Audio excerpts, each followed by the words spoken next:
عرب دبیجن اصلی مرد شبه مرد دزبر بال به اصلی خلو كل شيء يجر هناك يرجو إلى أصله.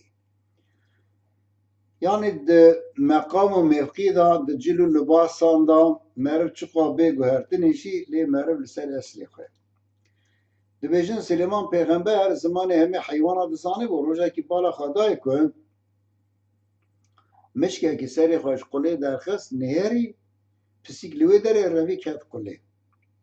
دبی سلیمان پیغمبر جیره گو تو چما ترسه گو ولا مشک دشمنی منه از مشک بینم دو ترسم و ما بخور.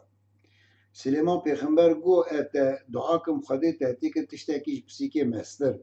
توی دی ثابت ترسی گو چه گو مثلا دعاکم تو بی کوچکه کی. گو نا حیرا از چاش پسیکه ترسم. گو از بین کوچک از ایده تخم قرقا پسیکه بخانه کرد. سلیمان پیغمبر جاره کی دعا کر خدای تعالی او مشکا کر کوچک.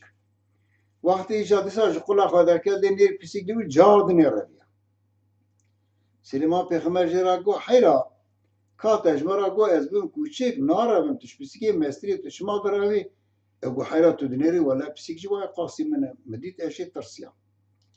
يعني متعقد نكري ادريش بسيكيك ايغو باش تتيخم تشتكي مستر واكي تشوكو مثلا از دعاكم خادت تحتيك الشير تبي سليمان پیغمبر دعا كري او مشكا ايجا بيا الشير دبي بيا الشير دوجا بردان ميدان وقت صاحب بسيكي كدي جار من رجع سليمان پیغمبر گودي تو ايجا چما دراي مالا تو ايجا شيري ما مرد شير اج بسيكي دراوم تبي گویا رسول خدا ولا هم جارکی اصلی مروت شو اصلی من مشکیا هنداره موار مشک ما يعني عضوی من بدن من گفته من چقام مزن بو بشی بروحان از مشکم تبي سلیمان پیغمبر سری خازن گوراست اصلی مرد شو مرد زور بار تشتیوان انسان به اصلی وان تمیز بن تشتیم باشی درد کن انسان اصلی وان نباش من قریش بجی تشتی پیس قریشه چه